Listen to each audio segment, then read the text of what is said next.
Hello everyone. ఈ week అంతా మీకు చాలా హ్యాపీగా అవ్వాలని కోరుకుంటున్నాను.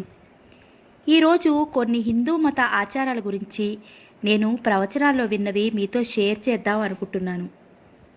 ఈ నవల పెళ్లితో మొదలైంది కదా, అందుకని ఇది గుర్తొచ్చింది నాకు. గృహిణికి కాలి మెట్టెలు నల్లపూసలు ఎందుకు? తాళిబొట్టు అర్థమేంటి? బ్రిటిష్ వాళ్ళు తమ ఆడపిల్లల్ని అవి చూస్తే అత్యాచారాలు చెయ్యరని ఈ ఆచారం వచ్చిందని మనం విన్నాం. మరి ఎంతవరకు నిజమో నాకు తెలియదు. కానీ కలియుగం మొదలయ్యాక గత 2000 సంవత్సరాల్లో మాత్రమే ఈ ఆచారం అమల్లోకి వచ్చిందని, అంతకుముందు ఈ ఆచారం లేదని పెద్దవాళ్ళు చెప్తూ ఉంటారు. మన పెద్దవాళ్ళు దీనికి ఏం భాష్యం చెప్పారంటే, పరపురుషులు తల వంచి చూసినా తల ఎత్తి చూసినా ఆమె గృహిణి అని, మరొకరికి స్వంతమని, ఇంకొకరి అర్ధాంగిగా జీవిస్తున్నదని, ఆమెను కామదృష్టితో చూడరాదని, హాస్యోక్తులు పలకరాదని, అందరికీ ఆమె మాతృ సమానురాలని, గౌరవనీయ దృష్టితో ఆమెను చూడాలని, సోదరీభావంతో ఆమెతో మసులుకోవాలని, మానసికంగా కానీ మాటపూర్వకంగా కానీ క్రియాపూర్వకంగా కానీ ఆమెను మాతృభావంతో చూడాలని పూర్వీకులు గృహిణికి ఈ అలంకారం ఇచ్చారు. ముఖం చూడగానే నల్లపూసలు కనిపించాలి, గుండెలు చూడగానే మాంగళ్యం కనిపించాలి, చీర అంచులు చూడగానే కాలి మెట్టెలు కనిపించాలి.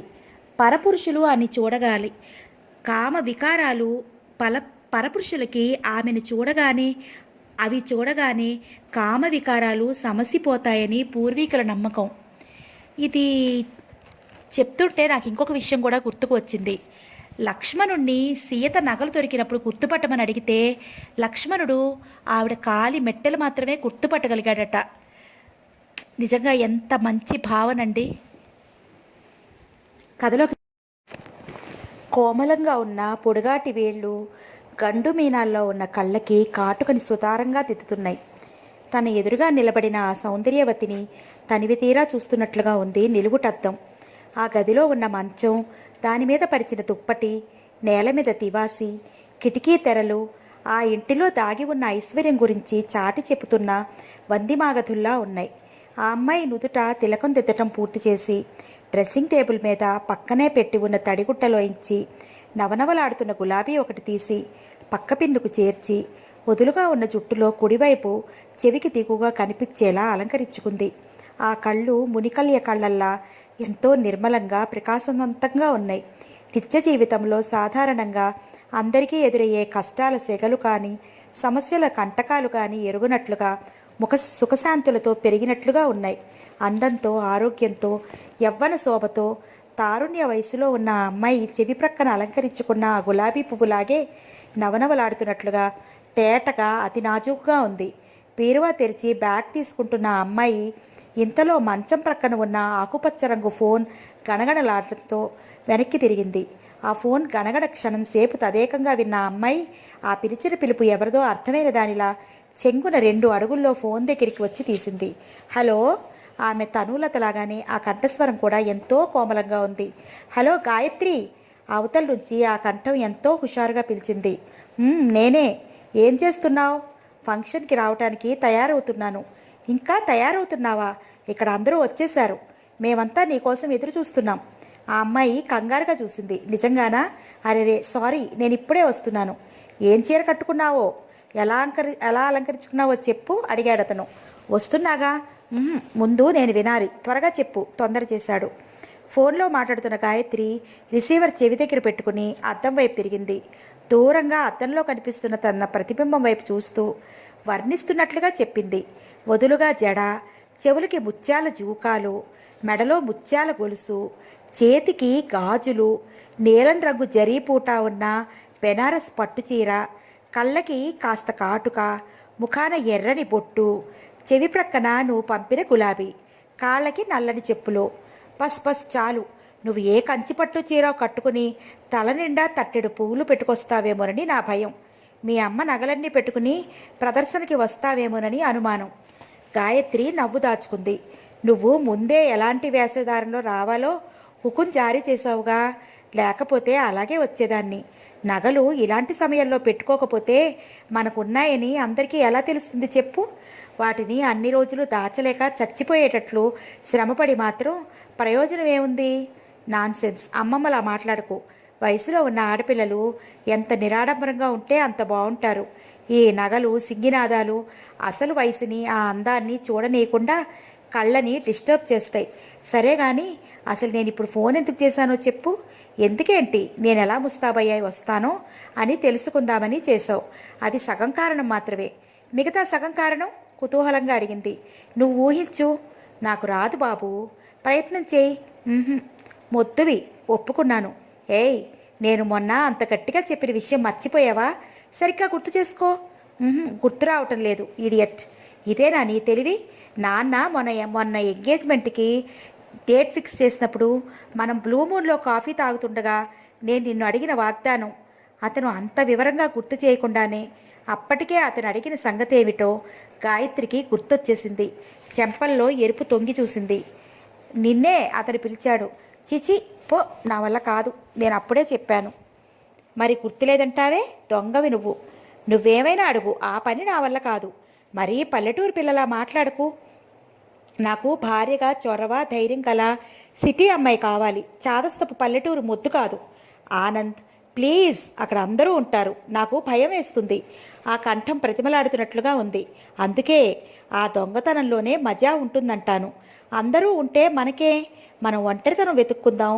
నేను చెప్పానుగా, సరిగ్గా 7:30కి నేను మా దొడ్లో గుల్మొహార్ చెట్టు కింద వెయిట్ చేస్తూ ఉంటాను. నువ్వు ఒక్క క్షణం అక్కడికి వచ్చేయి. ఆనంద్, నువ్వు ఇంకేదైనా చెప్పు. ఇంకేమీ చెప్పను. నేను యుద్ధరంగంలో విమానం నడిపే పైలట్ని. నా వృత్తిరీత్యా నా భార్య కూడా నాలాగా బాగా ధైర్యం, చొరవ ఉన్న మనిషి కావాలి. ధైర్యం అంటే ఇదా? చిరుకోపంతో అంది. ఇలాంటి చిన్న చిన్న విషయాల్లో మనిషి వ్యక్తిత్వం తెలుస్తుంది. నేను సరిగ్గా 7:30కి గుల్మొహార్ చెట్టు కింద వెయిట్ చేస్తూ ఉంటాను.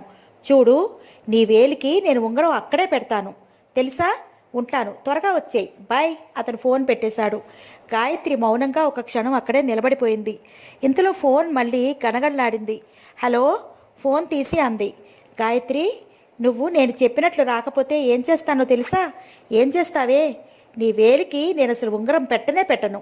మీ అమ్మా నాన్నలతో మీ అమ్మాయి ఒట్టి పిరికిది. నాకు భార్య అయ్యే అర్హత లేదు. నేను పెళ్లి చేసుకోను అంటాను, అది ఖాయం. అతను ఫోన్ పెట్టేశాడు. గాయత్రి పెదవి నములుతూ నిలబడిపోయింది.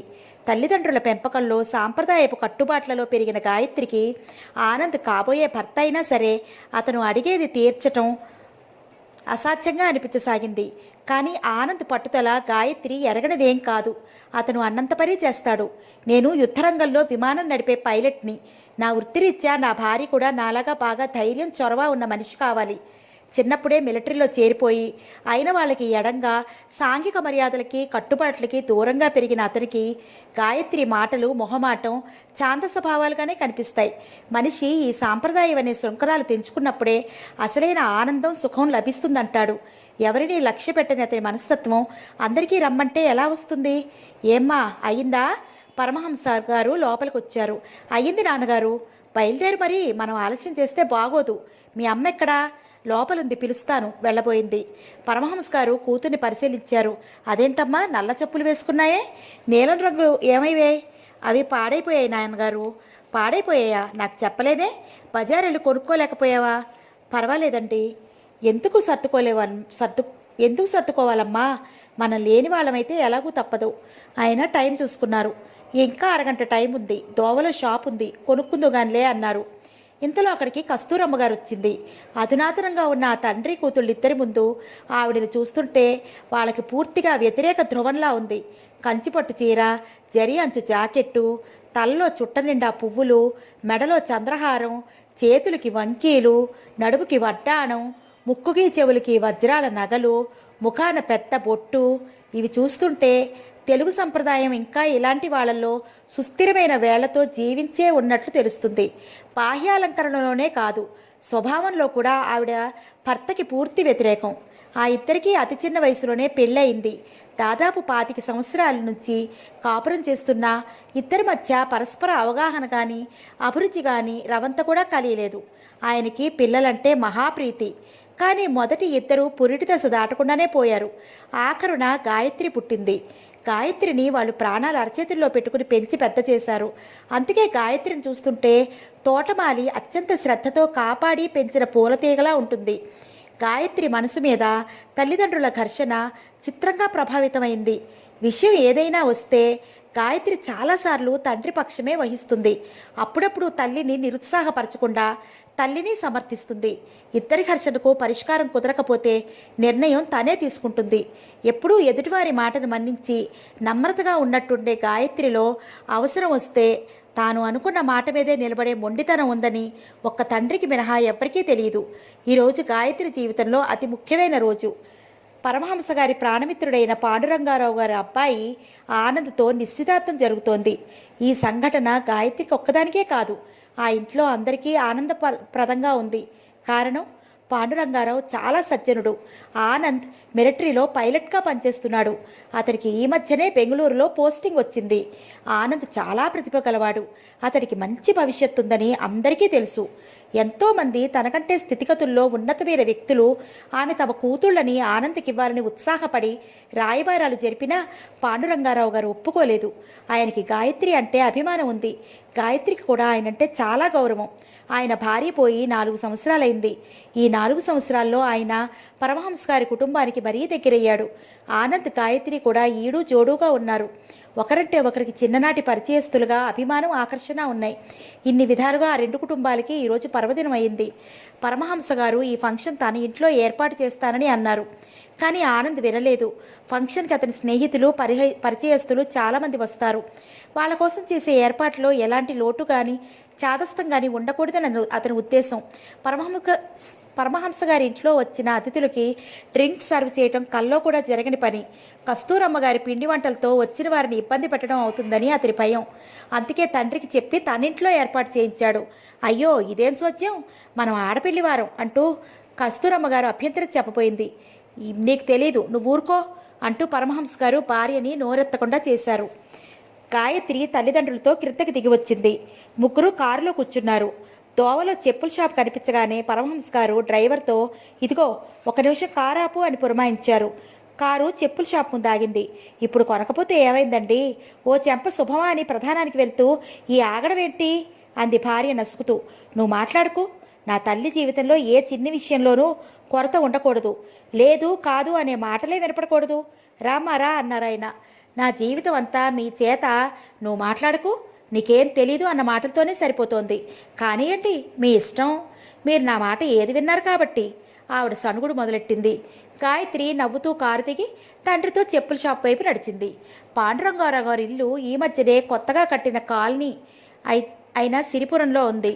ఈ కాలనీ ఎత్తైన ప్రదేశంలో ఉండటంతో అక్కడి నుంచి చూస్తే దూరంగా హైదరాబాద్ అంతా సుందరంగా కనిపిస్తూ ఉంటుంది. ఇల్లు చిన్నదే అయినా చాలా వసతిగా, అధునాతనంగా ఉంటుంది. ఇంటి ముందు ఆయన అభిరుచిని ప్రదర్శిస్తున్నట్లుగా పెద్ద లాన్ ఉంది. ఇంటి వెనక ఎక్కువ జాగా లేదు. స్థలం కొన్నప్పుడే అక్కడ గుల్మోహార్ చెట్టు ఉంది. పాండురంగారావు గారు ఆ చెట్టుని పడగొట్టించకుండా ఇల్లు ప్లాన్ చేసి కట్టారు. చెట్టు కాస్త ఎత్తు ప్రదేశంలో ఉంది. దాని క్రింద ఆయన సిమెంట్ పెంచి కట్టించాడు. రాత్రివేళ అక్కడ కూర్చుని చూస్తే దిగువ లైట్లతో మిలమిల్లాడే నగరశోభ కనులకింపుగా ఉంటుంది. వెన్నెల్లో అయితే ఆ చుట్టుపక్కల అందం అనిర్వచనీయమైన ఆనందంగా పరిణమిస్తుంది. గుల్మోహార్ చెట్టుకి యువతలగా పెరటి భాగంలో పందిళ్లు వేసి పాదులు పాకించటంతో హఠాత్తుగా చూస్తే ఆ చెట్టు మొదలు అక్కడున్న సిమెంట్ పెంచి కనిపించవు. పాండురంగారావు గారు జడ్జి చేసి రిటైర్ అవడంతో నలుగురిలో బాగా ప్రాపకం ఉంది.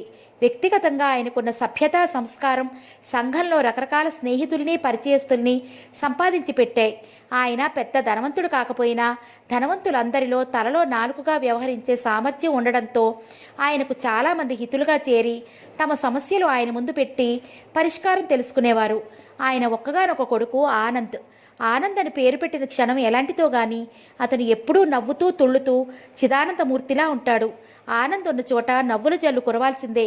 జీవితం అతనికి ఒక ఆట. ఆ ఆటలో ఉద్రిక్తత అనేది లేకపోతే చప్పచప్పగా ఉంటుందని అతని భావన. దానికి యుద్ధంలో పనిచేయటమే చక్కని అవకాశమని అతని నిశ్చయం. తండ్రికి తెలియకుండా అప్లికేషన్ పెట్టి పరీక్షలకు హాజరై అందులో మంచి మార్కులతో ఉత్తీర్ణుడై ట్రైనింగ్కి వెళ్ళిపోయాడు అతను. కొడుకు చేసిన ఈ పనికి ఆయనకి బాధ కలిగించిన రవంత కూడా బయటపడలేదు.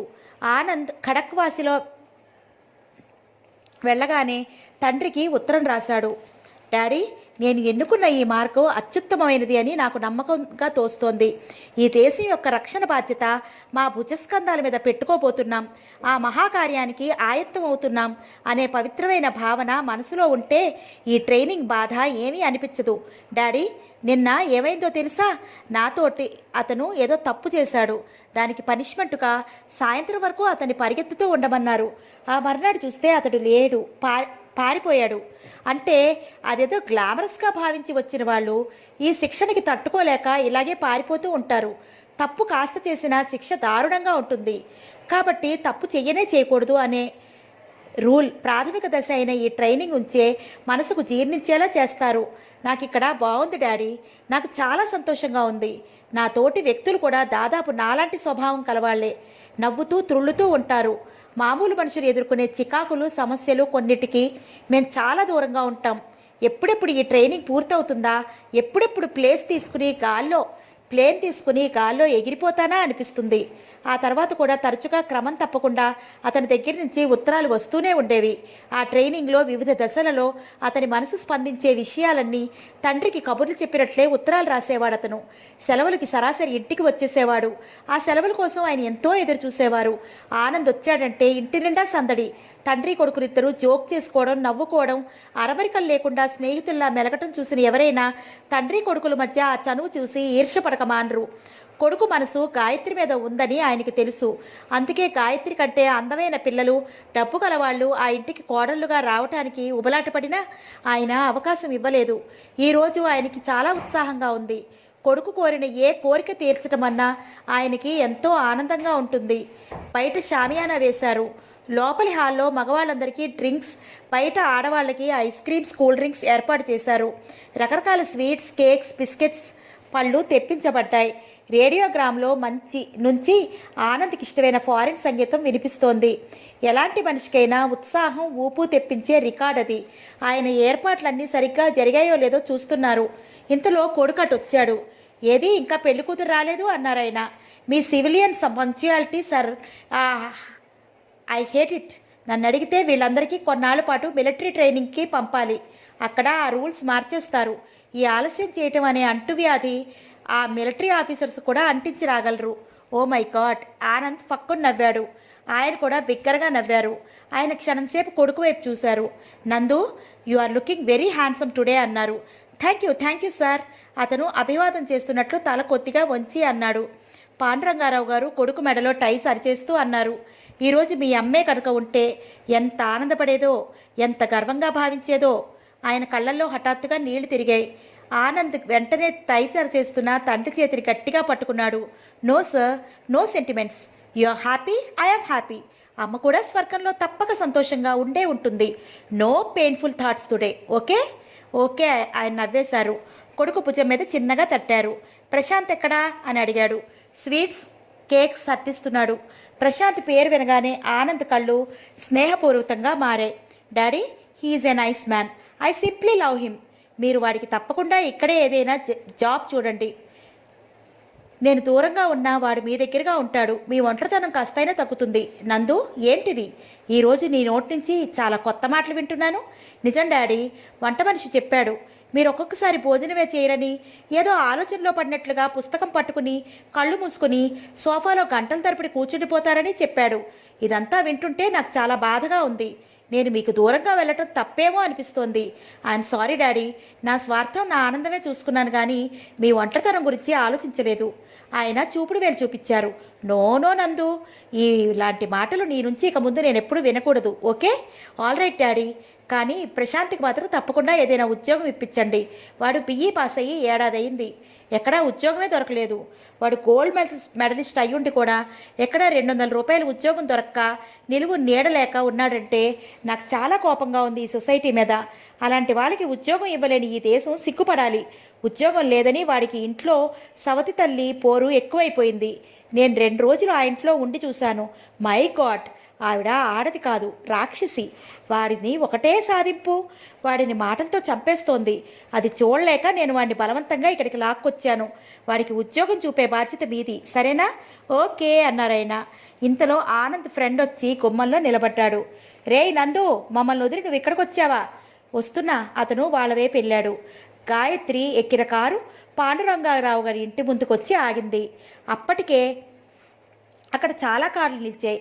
చూసారా, నేను చెప్తే వినలేదు, అందరూ వచ్చేసినట్లున్నారు. కస్తూరమ్మ గారు గొణికింది. నువ్వు ఊరుకో, మాట్లాడకుండా లోపలికి రా, పరమహంస గారు దారి తీస్తూ అన్నారు. గాయత్రిని చూడగానే పాండురంగారావు గారు ఎదురొచ్చారు. ఏమ్మా పెళ్లి కూతురివి, నువ్వే ఇంత ఆలస్యంగా వస్తే ఎలా? మేము అతిథులం కదటోయ్, ఆలస్యంగా వస్తే బాగుంటుంది, అందరూ మా కోసం ఎదురు చూస్తూ ఉంటారు అన్నారు పరమహంస గారు. నీ వ్యాపార బుద్ధి పోనిచ్చుకున్నావు కాదు కదా అన్నారు పాండురంగారావు గారు. నేను ఆలస్యం అవుతుందని మొత్తుకుంటూనే ఉన్నానండి, కస్తూరమ్మ గారు మొదలెట్టింది. సరే పద పద, పరమహంస గారి భార్య మాటలు తుంచేసి లోపలికి దారితీశారు. అక్కడ అప్పటికే చాలామంది ఉన్నారు. వారిని చూడగానే కస్తూరమ్మ గారికి విచిత్రంగా అనిపించింది. ఆడవాళ్ల తలలు పుట్టల్లాంటి చుట్టలతో ఉన్నాయి. పల్చటి చీరలు బంగారమే కరువైనట్లు ఉండి ఉండనట్లుగా నగలు, పెదవులకి కోళ్ళకి రంగులు, ఎత్తు చెప్పులతో రెల్లుగడ్డిలా ఊగిసలాడే వాళ్ళ నడకే వేరుగా ఉంది. వాళ్ళు కూడా కస్తూరమ్మ గారిని విచిత్రంగా గమనిస్తున్నారు. ఆనంద్ ఎదురొచ్చాడు. గాయత్రిని తన వెంట తీసుకెళ్లి స్నేహితులకి పరిచయం చేశాడు. పురోహితుడు వచ్చాడు. మంత్రాల చదివింపులో గాయత్రికి పట్టలిచ్చాడు. వాటి మీద ఎర్రరాయితో ఉంగరం కూడా ఉంది. ఆనంద్ పట్టలు గాయత్రి చేతిలో పెట్టి ఆ ఉంగరం తీసుకుని జేబులో వేసుకున్నాడు. అదేంటి, ఉంగరం చేతివేలికి పెట్టండి అన్నాడు పురోహితుడు. ఇప్పుడు కాదులేండి, తర్వాత ఇస్తానన్నాడు ఆనంద్. ఇప్పుడే ఇవ్వాలి అన్నాడు పురోహితుడు. తర్వాత ఇస్తానంటే మీ మంత్రాల కార్యక్రమం మీరు కానియండి కసురుకున్నట్లుగా అన్నాడు. ఉంగరం ఇవ్వటానికి వాళ్ళు వేరే ముహూర్తం పెట్టుకున్నారేమో, ఎవరో ఫ్రెండ్ జోక్ చేశాడు. అందరూ నవ్వారు. గాయత్రి చెంపల్లో ఎరుపు ప్రతిఫలించింది. పురోహితుడు మంత్రాలు మొదలెట్టాడు. గాయత్రి ఆనంద్ చేతికి తెల్లరాయి ఉంగరం తొడిగింది. ఇద్దరు పూలదండలు మార్చుకున్నారు. ప్రధాన కార్యక్రమం కోసం ఆపు చేయబడిన రేడియోగ్రామ్ అది ముగయగానే మళ్ళీ మొదలైంది. హుషారైన ఆ సంగీతం అందరిలో ఉత్సాహం ఉరకలు వేయిస్తున్నట్లుగా ఉంది. స్వీట్స్ తింటున్న వాళ్ళు, కూల్ డ్రింక్స్ తాగుతున్న వాళ్ళు కాలో చెయ్యో సంగీతానికి లయబద్ధంగా ఊపకుండా ఉండలేకపోతున్నారు. చివరికి మంత్రాలు చదివిన బ్రాహ్మడు కూడా ద్రాక్ష పళ్ళు తింటూ తల తాటిస్తున్నాడు. ఆనంద్ ఫ్రెండ్స్ డ్యాన్స్ ప్రారంభించారు. గాయత్రి ఆనంద్ కోసం కళ్ళతో వెతికింది. అతను ఎక్కడా కనిపించలేదు. అతని సంకేతం అర్థమైంది. తప్పనిసరిగా బలవంతంగా జనం మధ్య నుంచి తప్పించుకుని పెరటి వైపు వచ్చింది. ఇల్లంతా చేసిన విద్యుత్ దీపాల అలంకరణ అక్కడ కూడా ఉంది. పాదులకి గమ్మత్తుగా రంగురంగుల బల్బులు వెలుగుతున్నాయి. గాయత్రి వాటి మధ్య నుంచి నడిచి గుల్మోహార్ చెట్టు వైపు వచ్చింది. దాని క్రింద ఉన్న బెంచి మీద ఆనంద్ అటువైపు తిరిగి కూర్చున్నాడు. అతడు చాలా నిశ్శబ్దంగా క్రింద దిగువగా లైట్లతో మిలమెల్లాడుతున్న నగర శోభని తిలకిస్తున్నట్లుగా కూర్చున్నాడు. గాయత్రికి చిరుకోపం వచ్చింది. తనేం చేస్తుందో చూడాలని కాబోలు. తనకి బొత్తిగా ఇష్టం లేని పని చేయిస్తున్నాడు అతను. కోపం, కంగారు, ఉద్వేగం, తడపాటు గాయత్రిని ఉక్కిరిబిక్కిరి చేస్తున్నాయి. ఆడపిల్లల్ని ఎంతో ఉద్రేకపరిచే ఈ మధుర సంఘటన గాయత్రికి ఇదే ప్రథమమైన అనుభవం. అతను కోరిక తీర్చాలని ఉంది, కానీ ఎవరైనా వస్తారేమోనని భయం వెంటాడుతోంది. గాయత్రి ఎలాగైతేనే అతి మెల్లగా అతని దగ్గరికి వచ్చింది. ఆ బెంచి వెనక్కి వచ్చిన గాయత్రికి హఠాత్తుగా ఒళ్ళంతా విద్యుత్తు ఆవహిస్తున్నట్లుగా అయింది. వెనక నుంచి అతని మెడ చుట్టూ చెయ్యి వేసి కుడి చేత్తో అతని గడ్డం పట్టి తన వైపు తిప్పి అతని పెదవుల మీద అతికాడంగా తన పెదవులతో ఒత్తింది. గాయత్రికి కళ్ళు తిరుగుతున్నట్లుగా, కాళ్ళు తేలిపోతున్నట్లుగా చిత్రమైన స్థితి ఆవరించింది. కళ్ళు మూసుకునే కుడి చేయి అతని చేతి మీద ఆనించి, నీ కోరిక నెరవేర్చానుగా, ఇక ఉంగరం పెట్టే అంది. గాయత్రి ఆశించినట్లుగా ఆనంద్ ఆ చెయ్యి పట్టి ముందుకు లాక్కోలేదు. ముద్దులతో ఆమె ముఖం ముంచెత్తలేదు. గాయత్రి కళ్ళు తెరిచింది. మరుక్షణం కెవ్వుమన్నట్లు చూసింది. తటాలను తన చెయ్యి లాక్కుని ఒక్క అంగలో దూరంగా వెళ్ళి నిలబడింది. గాయత్రి పైప్రాణం ఎగిరిపోయిన దానిలా చూస్తోంది. ఆ సిమెంట్ బెంచి మీద కూర్చున్న వ్యక్తి ఆనంద్ కాడు. దాదాపు ఆనంద్లాగే ఉన్న మరో అపరిచిత వ్యక్తి. గాయత్రి బీతహరిణిలా సిగ్గుతో కుచించకపోతున్న దానిలా చూస్తోంది. అవతల వ్యక్తి కూడా దాదాపు అదే స్థితిలో ఉన్నాడు. అతను మెల్లగా లేచి గాయత్రికి అభిముఖంగా నిలబడ్డాడు. నేను ఆనంద్ అనుకున్నాను, కంగారుగా తడబాటుగా అనేసిన గాయత్రి కిరుక్కున వెనక్కి తిరిగి ఆ పందిళ్ల మధ్య నుంచి లేడిలా పారిపోయింది. గాయత్రి గుమ్మంలోకి పరిగెత్తుకొస్తుండగా ఆనంద్ ఢీకొన్నాడు. పడిపోయిన గాయత్రిని గట్టిగా పట్టుకున్నాడు. నువ్విక్కడున్నావా? నన్ను అక్కడికి రమ్మనమని పిలిచి కోపంతో విరుచుకుపడుతున్నట్లుగా అంది. సారీ డియర్, నేను రావటానికే అరగంట నుంచి ప్రయత్నిస్తున్నాను. నా ఫ్రెండ్ నన్ను పట్టుకుని వదలలేదు. కోపం వచ్చిందా? గాయత్రి అతని చేతులు విసురుగా తోసేసి తప్పించుకు వెళ్ళబోయింది. కానీ ఆనంద్ వదలలేదు. ఏయ్ నందు లోపల నుంచి ఒక స్నేహితుడి కేక వినిపించింది. అదుగో, నేను వెళ్ళకపోతే వాళ్ళే ఇక్కడికి వచ్చేస్తారు. మనకి మళ్ళీ అవకాశం దొరకదేమో. గాయత్రిని పట్టుకుని ఆనంద్ కబాల్ని జేబులోకి చేయి పోనిచ్చి ఉంగరం తీసి గాయత్రి చేయి పట్టుకుని వేలికి తొడిగేశాడు. Wish you best of luck. అతను హఠాత్తుగా గాయత్రి పెదవుల మీద గాఢంగా ముద్దు పెట్టుకున్నాడు. నందు మళ్ళీ కేక వినిపించింది. ఆనంద్ గాయత్రిని వదిలేశాడు. వస్తున్నా అని వెళ్ళబోయాడు. గాయత్రి గోడ కానుకుని ఊపిరి తీసుకుని తనను తాను నిలదొక్కున్నట్లుగా నిలబడింది. గాయత్రి మనసంతా సుడిగాలిలో చిక్కుకుని గిరిగిరా తిరిగి మళ్ళీ బయటపడినట్లుగా ఉంది. ఒక్కసారి చెయ్యెత్తి ఆనంద్ వేలికి తొడిగిన ఎర్రరాయి ఉంగరం చూసుకుంది. మెల్లగా లోపలికొచ్చింది. అక్కడ సందడి, ఆ రంగురంగుల లైట్లు, రకరకాల వేషధారణలో ఉన్న ఆ జనం, ఆ నవ్వులు, ఆ మ్యూజిక్, ఇదంతా గాయత్రికి ఎక్కడో కల్లో ఉన్నట్లుగా ఉంది. గాయత్రి ఇలా రా, తల్లి పిలిచింది. ఇదిగో ఈమె ఓం థియేటర్ ప్రొపరేటర్ భార్యట అంటూ ఒక ఆమెని పరిచయం చేసింది. గాయత్రి నమస్కరించింది. నువ్వు చాలా అదృష్టవంతురాలివమ్మా, అందుకే ఆనంద్ లాంటి భర్త దొరుకుతున్నాడు. ఆడపిల్ల పెళ్ళి అంటే కేవలం అదృష్టం మీదే ఆధారపడి ఉంటుంది. మా అమ్మాయి ఉంది, బిఏ పాస్ అయింది. మేము 2 లక్షలు కట్నం కూడా ఇవ్వగలం, కానీ మాకు సరైన కుర్రాడే దొరకటం లేదు అంది. గాయత్రికి ఆవిడ మాటలు తలకి ఎక్కేనట్టే లెక్కటం లేదు. ఇంతలో ఆనంద్ అక్కడికి వచ్చాడు. గాయత్రి ఇలా రా, నేను ఎంత ముఖ్యమైన విషయం మర్చిపోయానో తెలుసా అంటూ రెక్కపట్టి లాక్కెళ్ళాడు. కూల్ డ్రింక్స్ తాగుతున్న ఒక వ్యక్తి భుజం మీద తడుతూ, ఒరే ప్రశాంత్, గాయత్రి నీకు పరిచయం చేయలేదు, నువ్వు ఇందాక ఎక్కడో లోపల ఉన్నావు అన్నాడు. కూల్ డ్రింక్స్ చేత్తో పట్టుకుని నోట్లో పెట్టుకోబోతున్న అతను ఆగి ఇటు తిరిగాడు. గాయత్రి, వీడు మా పిన్ని కొడుకు ప్రశాంత్, బిఈ పాస్ అయ్యాడు, ప్రస్తుతం ఉద్యోగం వేటలో ఈ ఊరొచ్చాడు అంటూ చెప్పాడు ఆనంద్. అతన్ని చూడగానే గాయత్రి నిటారుగా అయింది. కళ్ళు రెపరెపలాడాయి. పీతహరిణిలా చూసింది. అతనెవరో కాదు, 10 నిమిషాల క్రితం కుల్మోహార్ చెట్టు కింద కూర్చున్న వ్యక్తే. గాయత్రిని అతను విష్ చేశాడు. అతనిలో ఎలాంటి తొట్టుపాటు లేదు. ఆ కళ్ళు చాలా నిర్మలంగా ఉన్నాయి. తీసుకోండి, కూల్ డ్రింక్ గాయత్రికి అందించాడు. గాయత్రి తీసుకుంది. ఇంతలో ఒక అతను అక్కడికి వచ్చాడు. నందు, కంగ్రాచులేషన్స్, చాలా చక్కటి పార్టీ ఏర్పాటు చేశావు అంటూ చెయ్యి పట్టి ఊపాడు. గాయత్రి వైపు తిరిగి, మీరు చాలా లక్కీ గర్ల్, మా నందుని భర్తగా పొందటం ఇది సామాన్యమైన విషయం కాదు. రే నందు, ఒక నిమిషం ఎలారా, అక్కడ వాళ్ళు నన్ను పిలుస్తున్నారు అంటూనే ఆనంద్ చేయి పట్టుకు లాక్కుపోయాడు. చుట్టూ సందడి కోలాహలంగా ఉంది. నవ్వులు మాటలు కలగాపులకంగా వినిపిస్తున్నాయి. గాయత్రి ప్రశాంత్ ముఖాముఖి నిలబడిపోయారు. ఇద్దరి చూపులు లిప్తపాటు కలిసి వెంటనే కంగారుగా విడిపోయాయి. గాయత్రి వెనక్కి తిరిగి తల్లివైపు వచ్చింది. ప్రశాంత్ పాండురంగారావు వైపు వెళ్ళాడు. స్నేహితుల మధ్య ఉన్న ఆనంద్ జేబులోంచి రూపాయి బిళ్ళ ఒకటి తీశాడు. ఫ్రెండ్స్, మీకు అద్భుతమైన వార్త. ఈ రూపాయి ఉంది చూసారా, ఇది మామూలు రూపాయి కాదు, చాలా మహత్తు కలది. ఒక కోయవాడి దగ్గర సంపాదించాను. ఇందులో చూసి మీరు కిందటి జన్మలో ఎవరో చెప్పగలను అన్నాడు. అందరూ ఉత్సాహపూరితమైన కేకలతో అతని చుట్టూ మూగారు. ఆనంద్ చూపుడు వేలు చూపిస్తూ అన్నాడు, ముందే చెప్తున్నాను, ఇది ఉన్న నిజం చెప్పేస్తుంది. మీరు బాధపడకూడదు. బాధపడము అనే ధైర్యం కలవాళ్ళు ముందుకు రండి. అంతటా హఠాత్తుగా నిశ్శబ్దం అలుకుంది. అందరి ముఖాల్లో భయసందేహాలు కనిపించాయి. ఏమో బాబు, కిందటి జన్మ ఎలాంటిదో ఎవరికి తెలుసు? ఏంటి, మీకెవరికి ఇష్టం లేదా? ఆనంద్ రెట్టించాడు. ఎవరికి వారే తటపటాయిస్తున్నారు. ముందు మా ప్రశాంత్కి చూస్తాను. ప్రశాంత్ ఇలా రా అన్నాడు. దూరంగా ఉన్న ప్రశాంత్ గుంపును దోసుకుని ఆనంద్ పక్కొచ్చి నిలబడ్డాడు.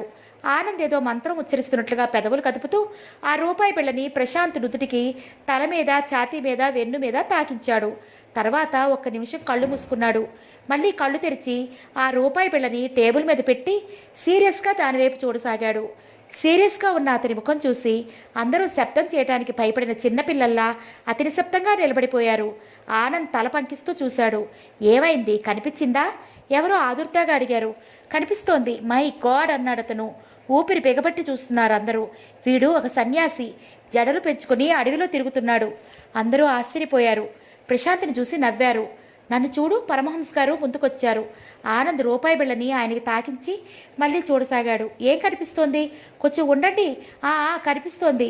బట్టలు మాసి బికారిలా ఉన్న వ్యక్తి నడుస్తున్నాడు. అతని భుజం మీద గోనె సంచి ఉంది. చిత్తు కాగితాలు పోగు చేస్తూ చెత్త కుండీలు వెతుకుతున్నాడు. ఆయన కంపరంగా చూశాడు. ఇందులో తప్పే ఉంది? క్రిందటి జన్మలో చెత్త కుండీల్లో చిత్తు కాగితాలు పోగు చేస్తే ఈ జన్మలో రూపాయి కాగితాలు పోగు చేస్తున్నావు అన్నారెవరో. నేనెవరో చూడరా నందు అన్నారు పాండురంగారావు గారు. ఆనంద్ చూసి అన్నాడు, మీరు గుడిలో పూజారి నాన్నగారు భక్తుల్ని కూర్చోబెట్టి భగవద్గీత చదువుతున్నారు. ఈ జన్మలో కూడా దాదాపు అంతేగా, అందరికీ నీతి బోధించాడు. నన్ను చూడవయ్యా, ఒక నల్లటి ఆయన వచ్చాడు. మీరా? ఆగండి, ఆనంద్ చూసి చెప్పాడు. మీరు నల్లటి గజ్జి కుక్క అందరిళ్లలోనూ దూరి అన్నం తిని చావు దెబ్బలు తింటున్నారు. ఆయన ముఖం వెలవెలా పోయింది. అందరూ నవ్వు ఆపుకున్నారు. నన్ను చూడవయ్యా ఆనంద్, కస్తూరమ్మ గారు వచ్చింది. మీరా ఆంటీ? మీరు స్కూల్ టీచర్, పిల్లల్ని కొడుతున్నారు. ఆమె ముసిముసి నవ్వులు నవ్వింది. ముందు నీ కాబోయే భార్య గురించి చూడబోయ్, ఎవరో కేక పెట్టినట్టు అన్నారు. అతను గాయత్రిని రమ్మన్నాడు. గాయత్రి బెదురుగా చూసింది. రానన్నట్టు తల ఊపింది. రమ్మంటుంటే నా కాబోయే భార్య అయ్యుండి ఇంత పిరిగితనం ఉండకూడదని చెప్పానా? గుర్తు చేశాడు. గాయత్రి లేచొచ్చింది. ఆనంద్ చూశాడు. అతని ముఖం క్రమంగా సంతోషభరితమైంది. అతని పెదవులు చిరునవ్వుతో విచ్చుకున్నాయి. ఒక సంగీత విద్వాంసురాలు. ఆమె పంజరంలో ఒక చిలకని ముద్దు చేస్తోంది. ఆవిడ కాళ్ళ దగ్గర కుందేళ్ళు నెమళ్ళు ఉన్నాయి. నన్ను చూడు, ఆడంబరంగా అలంకరించుకున్న ఒక యువత వచ్చింది. మీరు సీతాకొక చిలుక అన్నాడు. సరే, నీ సంగతి చెప్పు. ఆనంద్ రూపాయి బిళ్ళను తనకి తాకిచ్చుకున్నాడు. నేను ఆల్సేషియన్ కుక్కని. చక్కటి భవన ప్రాంగణంలో తిరుగుతూ కాపలా కాస్తున్నాను. అదిగో ఎవరో రాబోతుంటే మొరుగుతూ తరిమి కొడుతున్నాను. చిత్రంగా ఉందే. ప్రతి వాళ్ళకి కిందటి జన్మవాసనలు కొన్ని ఉన్నట్లుగా ఆ మనఃప్రవృత్తి కనపడుతుందే అన్నారు పాండురంగారావు గారు. ఏది ఆ రూపాయిలో మేం చూస్తే మాకు కనిపిస్తుందా? దీనికో మంత్రం ఉంది. అది 4 రోజుల పాటు జపించాలి. అప్పుడు కానీ ఆ దృశ్యం మన కళ్ళ ముందు చూసే శక్తి రాదు.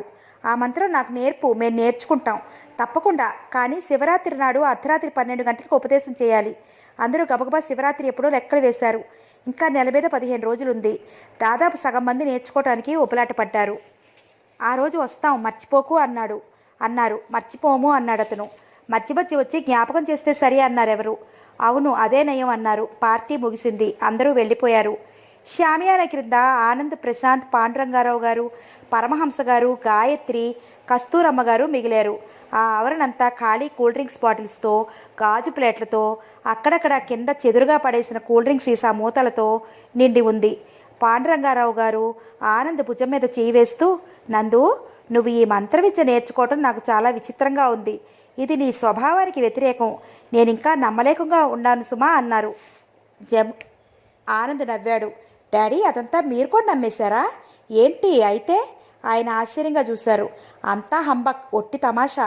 ఆ రూపాయి మామూలు రూపాయి లాంటిదే, కాస్త కూడా తేడా లేదు.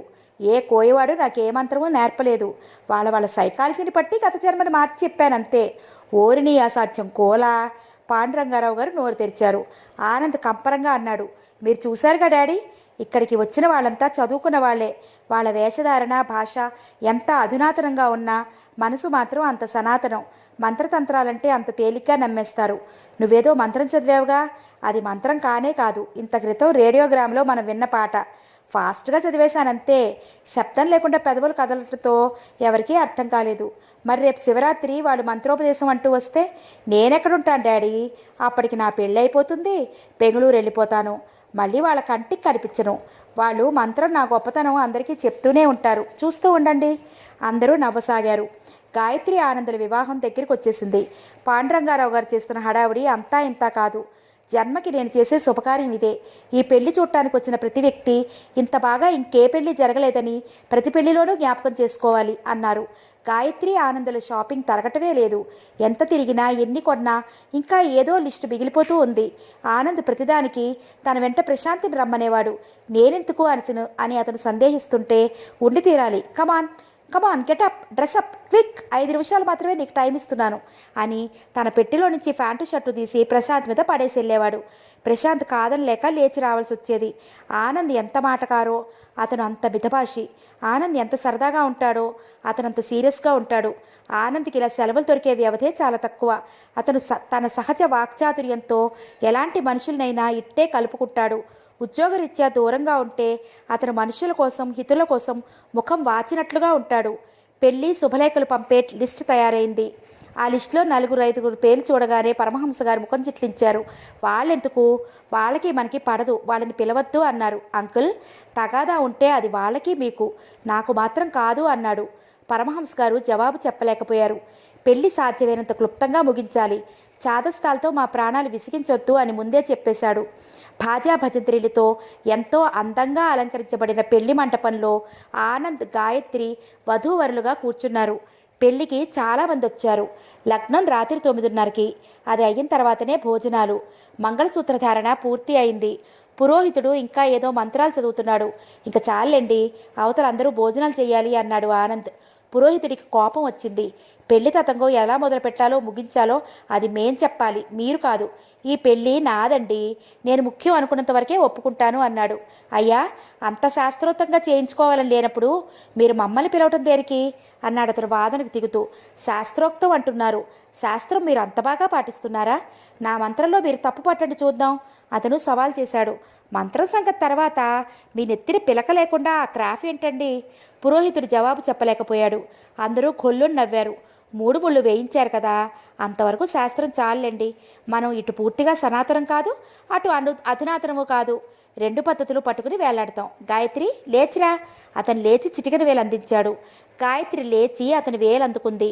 నేను చాలా పెళ్ళిళ్ళు చేయించాను కానీ ఇంత విపరీతం ఎక్కడా చూడలేదు. పురోహితుడు సణుగుతూ అక్కడున్న తన సామాను మూట కట్టుకోసాగాడు. గాయత్రి, ఆనంద్ ఇద్దరూ స్వయంగా అత్తిల మధ్య తిరుగుతూ వాళ్ళకి భోజనంలో అన్నీ అందాయో లేదో కనుక్కున్నారు. సూట్ ధరించి తయారై ఆనంద్ ప్రశాంత్ని ఇలా రా అని పిలిచాడు. పేరు చదువుకుంటున్న అతను లేచి దగ్గరికి వచ్చాడు. చూడు, మా అత్తగారు ఆ గదిలో ఏంటో హడావుడి చేస్తోంది కానీ అవేం కుదరదని. నేను గాయత్రి ఈ పూట నుంచి 4-5 రోజులు హోటల్లో ఉంటామని చెప్పు. నేను చెప్తే బాగుంటుందా? ప్రశాంత్ సంశయించాడు. నువ్వే చెప్పాలి. ఇక నుంచి మా అత్తగారికి నేను ఏది చెప్పాలనుకున్నా నా తరఫు నువ్వే చెప్పాలి. వెళ్ళు వెళ్ళు అంటూ భుజాలు పట్టి అతన్ని ఆ గదివైపు నెట్టాడు. పడగ్గదిలో కస్తూరమ్మగారు మంచానికి పూలదండలు వేలాడదీస్తోంది. ఒక ప్రక్కగా అగరవత్తులు గుచ్చిన వెండి నెమలి ఉంది. మరో పక్క స్వీట్ ప్యాకెట్లున్నాయి. అవి సర్దటానికే అన్నట్లు ప్లేట్లు సిద్ధంగా ఉన్నాయి. ప్రశాంత్ గదిలోకి రాగానే ఆవిడ, చూడు నాయనా, అల్లుడు గారు ఎక్కడికో బయలుదేరుతున్నట్లున్నారు, కాస్త త్వరగా ఇంటికొచ్చేయమను, పేరెంటాళ్ళు వస్తారు అంది. ఆనంద్, గాయత్రి 4 రోజులు హోటల్లో ఉండటానికి వెళ్తున్నారండి, మీకు ఆ మాట చెప్పమంటున్నాడు. హోటలా? హోటల్ ఏంటి అంది ఆవిడ విస్తుపోతూ. ప్రశాంత్కి ఏం చెప్పాలో తోచలేదు. కస్తూరమ్మ గారు అతని సమాధానం కోసం వేచి చూడలేదు. గబగబా వరండాలో ఉన్న ఆనంద్ దగ్గరికి వచ్చింది. ఏంటల్లుడు గారు, ఏమైంది? హోటల్లో ఉండటం ఏంటి అంది. ఆనంద్కి ఆవిడికి ఎలా చెప్పాలో అర్థం కాలేదు. ఇంతలో ప్రశాంత్ కూడా అక్కడికి వచ్చాడు. ఆనంద్ ప్రశాంత్ని ఏదైనా చెప్పమన్నట్లు కళ్ళల్లోకి అర్థింపుగా చూశాడు. ప్రశాంత్ కల్పించుకుంటూ వాళ్ళిద్దరూ 4 రోజుల పాటు ఈ స్నేహితులకి పార్టీలకి దూరంగా ఉండాలని అనుకుంటున్నారు. ఇక్కడైతే రోజు ఎవరో వచ్చి ఎక్కడికో అక్కడికి రమ్మని పిలుస్తూ ఉంటారు అన్నాడు. ఆవిడ ప్రశాంత్ వైపు తిరిగింది. అయ్యో రామా, ఎవరో స్నేహితులు వచ్చి లాక్కుపోతారని ఇల్లు వదిలిపెట్టి హోటల్కి పోతారా? ఆ మాట నాకు చెప్పొచ్చుగా, నేనెవరిని లోపలికి రానీను. ఆనంద్ ప్రాణం మీదకి వచ్చినట్టు చూశాడు.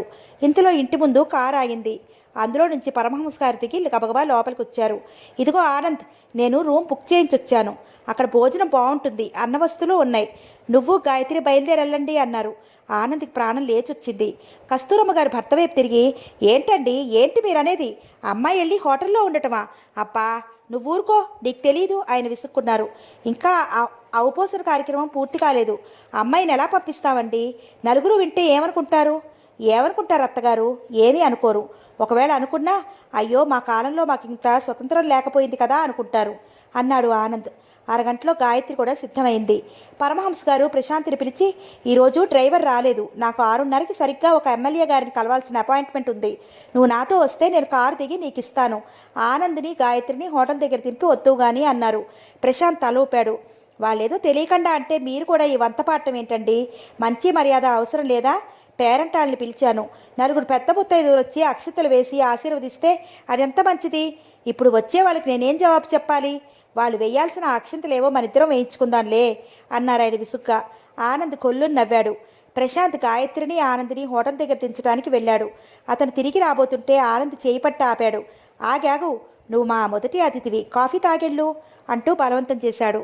కాఫీ వచ్చింది. ప్రశాంత్ తాగి వెళ్ళటానికి లేచాడు. ఆనంద్ అతనితో క్రింద వరకు వచ్చాడు. కారులో కూర్చుని స్టార్ట్ చేయబోతున్న ప్రశాంత్ భుజం మీద చేయి వేస్తూ, పొద్దుటే ఫోన్ చెయ్యి అన్నాడు. ఎందుకు? అరే, నా మొదటి రాత్రి అనుభవాలు చెప్పొద్దా? ప్రశాంత్ కళ్ళు చురుగ్గా అయ్యాయి. నాకెందుకు? నువ్వు కూడా వెంటనే పెళ్లి చేసుకోవటానికి. ప్రశాంత్ నవ్వాడు. ఉద్యోగం సద్యోగం లేని నాకు ఓ భార్య కూడానా? వద్దులే, అదొక తగలాటం. ఏయ్, ఉద్యోగం లేకపోవటం ఏంటి? మా మామగారు 4 రోజుల్లో నీకు ఆటస్ వస్తాయని చెప్తుంటే. ప్రశాంత్ నిరాశగా చూశాడు. ఆనందు, చేతిలో ఉన్న కప్పులో కాఫీకి నోటికి చాలా దూరం అనే సామెత వినలేదు నువ్వు? అది వచ్చే వరకు నాకు నమ్మకం లేదు. నా జాతకంలో సునాయాసంగా ఏదీ దొరకదు. ఆనంద్ ప్రశాంత్ భుజం మీద తట్టాడు. ఆ నిరాశే వద్దంటాను. మా మామగారికి నేను కోరికిన కోరిక ఇదొక్కటే కదరా. నేనేం కట్నకారుకు అడగలేదు. డాడీ కూడా చెప్పారుగా, హైదరాబాద్ బిల్డర్స్ అసోసియేషన్ ప్రెసిడెంటు. ఈయనకి బాగా తెలుసు. నేను బెంగళూరు వెళ్లే లోపల నీకు ఆ ఉద్యోగం ఆర్డర్స్ వస్తాయి, సరేనా? ప్రశాంత్ హఠాత్తుగా తన భుజం మీద ఆని ఉన్న ఆనంద్ చెయ్యి గుప్పెట్లోకి తీసి బిగించి పట్టుకున్నాడు. నందు, ఉద్యోగం వచ్చినా రాకపోయినా నాకు ఇది వరకులా దిగులుగా అనిపించటం లేదు. నువ్వు నాకు ఉన్నావనే ధైర్యం కొండంత బలమిస్తోంది అన్నాడు. అది ఎప్పుడూ గుర్తుంచుకో. వెళ్ళిరా పాపం, గాయత్రి ఎదురు చూస్తూ ఉంటుందేమో. Wish you very very sweet married life. Thank you అన్నాడు ఆనంద్ డోర్ వేస్తూ. కారు కదిలి వెళ్ళిపోయింది. ఆనంద్ గబగబా మెట్లెక్కి లోపలికొచ్చాడు. గాయత్రి లోపల బొమ్మలా నిలబడి ఉంది. ఆనంద్ తలుపులు మూసి వచ్చాడు. గాయత్రిలో సిగ్గు సంకోచం అతనికి ఎంతో ఆకర్షణీయంగా ఉన్నాయి.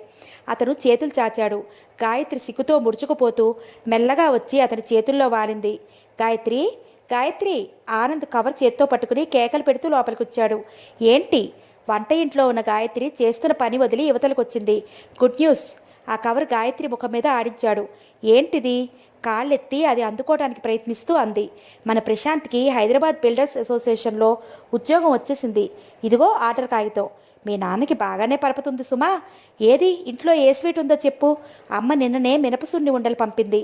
అయితే త్వరగా ఒకటి పట్టురా. తొందర చేశాడు. గాయత్రి వంటింట్లోకి పరిగెత్తింది. అప్పుడే గదిలో ఉన్న ప్రశాంత్ అక్కడికి వచ్చాడు. ఆనంద్, ఏంట్రా అంటున్నావు? ఆదుర్దాగా అడిగాడు. గాయత్రిని మినపసుండలు పట్టుకురమ్మని అంటున్నాను. అది సరే, ఏదో ఉద్యోగం ఆర్డర్ అంటున్నావేంటి? ఆగాగు, కాస్త గుర్రాన్ని కట్టేయి. చెప్పు నందు, ఏంటా కవరు? గాయత్రి, త్వరగా రా! ఆనంద్ కేక పెట్టాడు. వస్తున్నా! గాయత్రి చేతిలో మినపసున్నుండి పట్టుకుని వచ్చింది. అది ముందు వాడి నోట్లో పెట్టు. గాయత్రి టటపటాయించింది. పెట్టమంటుంటే రెట్టించాడు.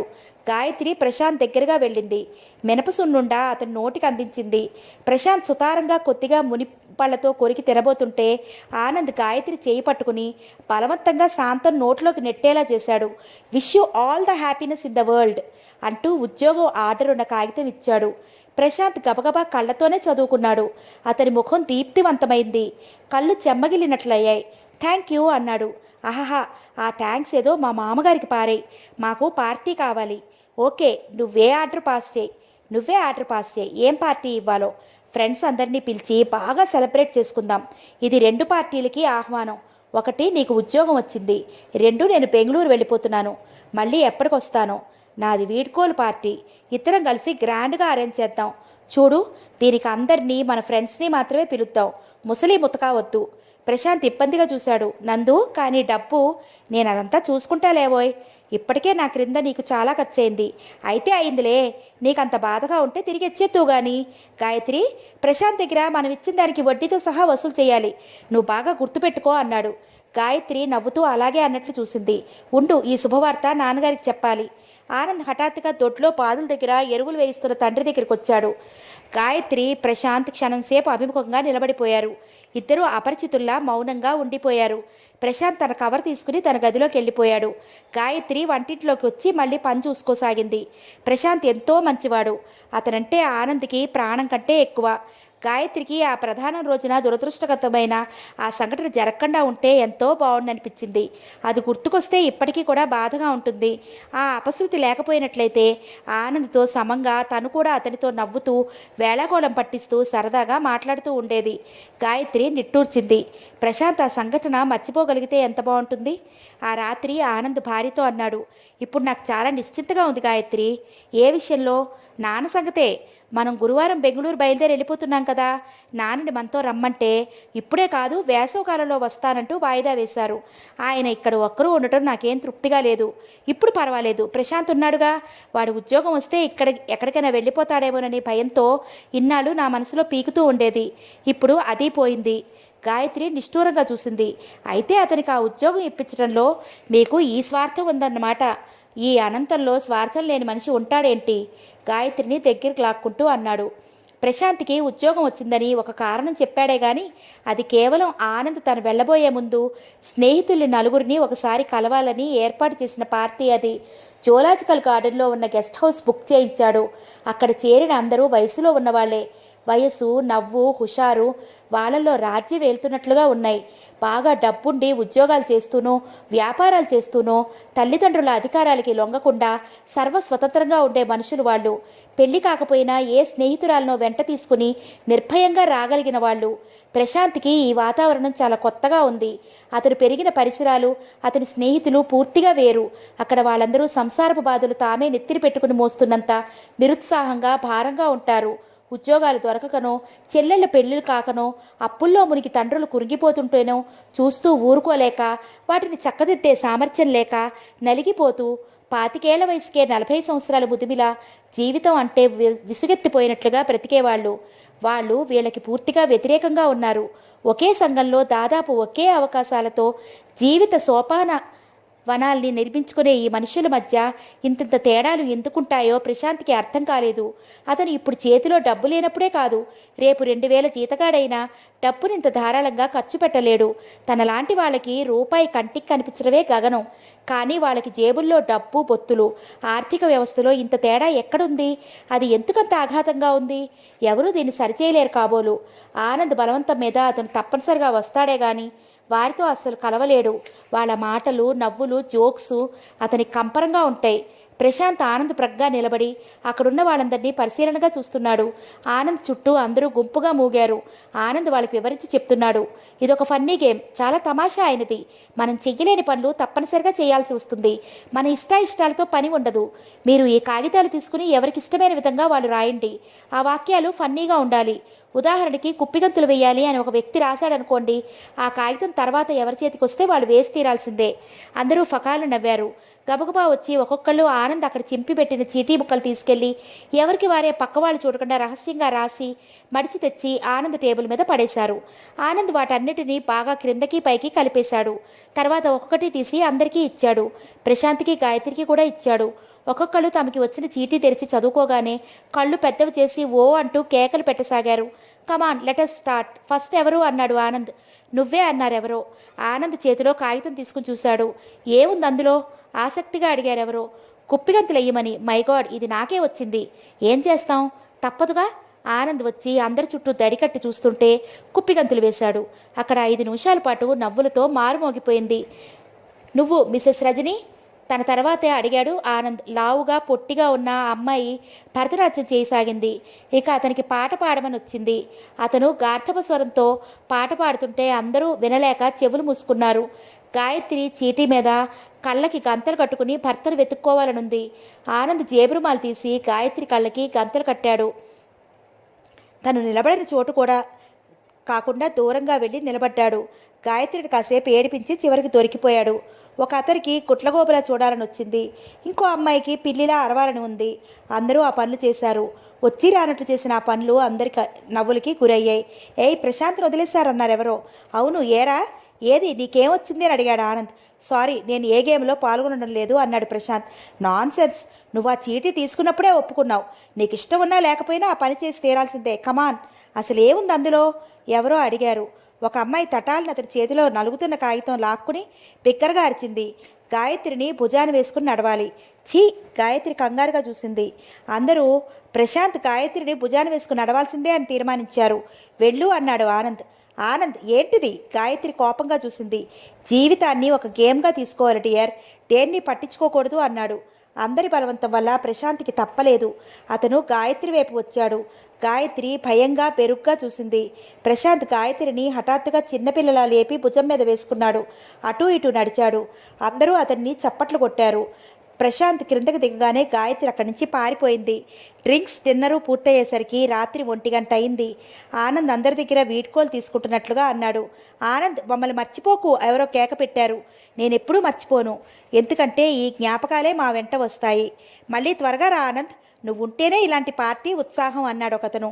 ఐ విల్ ట్రై అన్నాడతను. ఈసారి మళ్ళీ మాకు కనిపించేసరికి నీ చేతి ప్రక్కన ఒక చిన్న ఆనంద్, బుచ్చి గాయత్రి ఉండాలి, మర్చిపోకు. That also I will try. అతను అన్న ఆ తీరుకి ఈసారి అందరూ విరగబడి నవ్వారు. పౌర్ణమి కావటం వల్ల వెన్నెల విరగబడినట్లుగా మెరుస్తోంది. కారులు, స్కూటర్లు అక్కడి నుంచి ఇంటి ముఖం పట్టాయి. గాయత్రికి బాగా నిద్ర వచ్చేస్తోంది. నిలబడలేనట్లుగా ఉంది. ఆనంద్ ఎవరెవరికో ఇంకా వీడ్కోలు చెప్తూనే ఉన్నాడు. గాయత్రి విసుగ్గా అక్కడ కుర్చీలో కూలబడింది. ప్రశాంత్ కారు తీసుకొచ్చాడు. ప్రశాంత్, నువ్వే డ్రైవ్ చేయి, నేను డ్రింక్ తీసుకున్నాను. డ్రైవింగ్ మీద ఏకాగ్రత కుదరదేమో అన్నాడు ఆనంద్. ప్రశాంత్ తల ఊపాడు. అతను డ్రైవ్ చేస్తున్న కారు ఇంటికి బయలుదేరింది. ప్రశాంత్ ప్రక్కన గాయత్రి, గాయత్రి ప్రక్కన ఆనంద్ కూర్చున్నారు. కొద్దిసేపటికి ఇద్దరూ నిద్రలోకి జారిపోయారు. ఆనంద్ తల వెనక్కి సీటు కానితే గాయత్రి తల ప్రశాంత్ భుజం మీద ఆనింది. అతను గాయత్రి తలని ఒకసారి సరిచేశాడు. అది మళ్ళీ అతని భుజం మీదకే వచ్చింది. ఈసారి అతను సరిచేయలేదు.